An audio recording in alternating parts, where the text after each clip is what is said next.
Hey gamers, Max here welcoming you to Hotfix, your daily dose of gaming news. Yesterday was March 6th, 2017, and we're going to get right into it. First off, it's been reported that the Nintendo Switch has set a new 48-hour sales record for a Nintendo console. The New York Times reporter Nick Wingfield said that he recently had an interview with Reggie himself and came back with some interesting information. Update on Nintendo Switch sales, I'll break into a multi-tweet. This is from an interview with Reggie, Nintendo of America president. Friday-Saturday sales for Nintendo Switch exceeded first two-day sales in Americas for any system in Nintendo history. Next biggest was Wii. Also, Zelda for the Nintendo Switch was the best-selling standalone launch title. That, of course, isn't including Wii Sports since that was a bundle and came with every Wii sold. Now, Game Informer says here to take this information with kind of a grain of salt, because while the reporter is a very, very reputable reputation, it's possible he's exaggerating things or there was some forms of miscommunication or something like that. Either way, this is awesome news for the Nintendo Switch. The Switch has been doing really well. Zelda is now the 4th best reviewed game of all time. I'm sure you guys have heard. Good shit though. PlayStation 4 has gotten another killer title in the form of Nier Automata. Reviews for the game came out yesterday and it has a Metacritic score of 90, as well as a user score of 90. For those who don't know, Nier Automata is technically a sequel to a game that came out last gen just by the name of Nier by Square Enix, and it was just an okay received JRPG, nothing special, no one really cared for it. Those who did play it kind of cared for it, and it kind of had a cult following, but nothing really came of the game. However, Platinum Games has tackled the second one, and they have a pretty good history making some solid games, so it's almost no surprise that this one was good as well. If you don't have a PS4 yet, you should probably go get one. I myself should too. Yesterday, Destiny revealed an Age of Triumph teaser, which is probably going to be a remix of old raids brought over to the new game. As many had suspected, Bungie appears to be reintroducing older raids into the game with the Age of Triumph update coming later this month.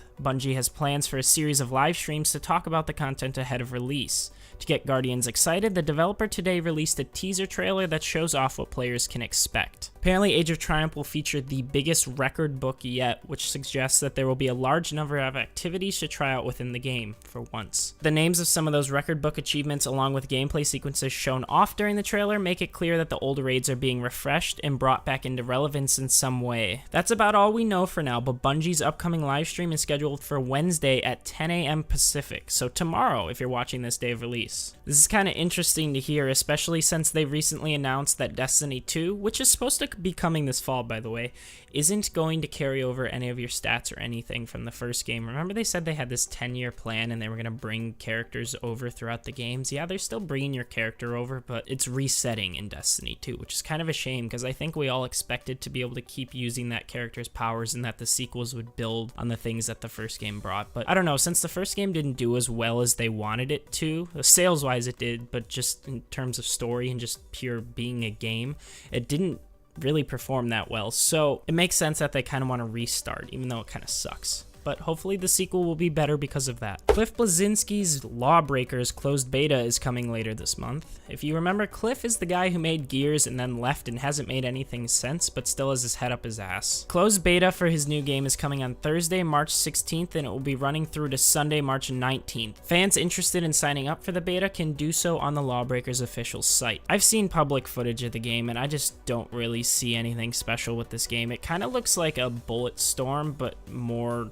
freeing, more parkour-y, which sounds cool, doesn't it? And there's also like anti-gravity elements, which kind of make it stand out, but I don't know, I feel like this is just going to be one of those titles that kind of comes and goes, sadly. But then again, if that happens, maybe Cliff's ego will be brought down to normal levels again, so that would be okay for everyone. As I'm sure you know, Mass Effect Andromeda is coming out March 21st, very, very soon. However, those who have EA Access will be able to play it sooner. Starting on March 16th, members of EA Access can play the game on Xbox One and PC for 10 hours. The time is going to be shared between both multiplayer and single player, and you're going to be able to check out a few story missions on a planet, and then you can kind of explore on your own, or you could take the rest of that time to go and enjoy the multiplayer, or you can spend the entire time in single player or multiplayer.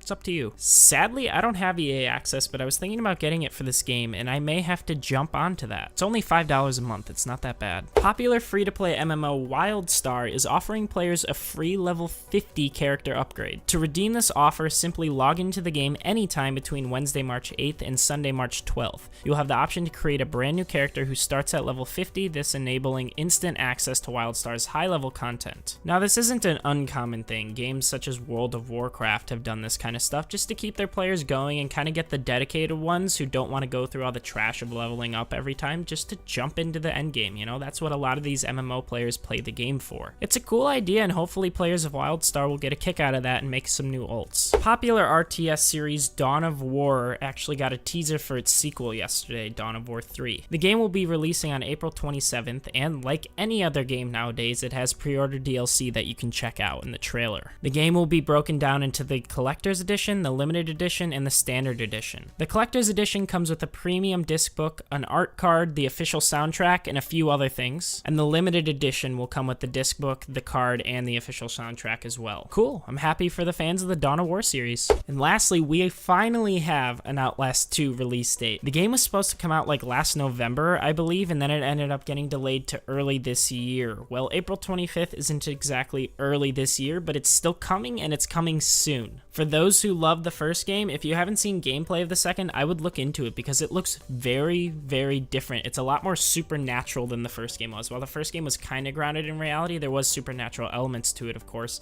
This one just seems to be going all out, and I'm fucking pumped for it. Be sure to support that game come April 25th, guys. Alright folks, well that's about it for yesterday's news. Make sure to like the video if this recap helped you. Leave your thoughts in the comments below. What are your thoughts on these news stories? What are your thoughts on my opinions of these news stories? Be sure to hit that subscribe button if you haven't already for free daily news updates straight to your inbox every Tuesday to Friday. However, this week there won't be a Friday show because I'm actually heading out to PAX East with the Coalition, so I will be leaving Thursday night. I will see you guys tomorrow. This is Max signing off.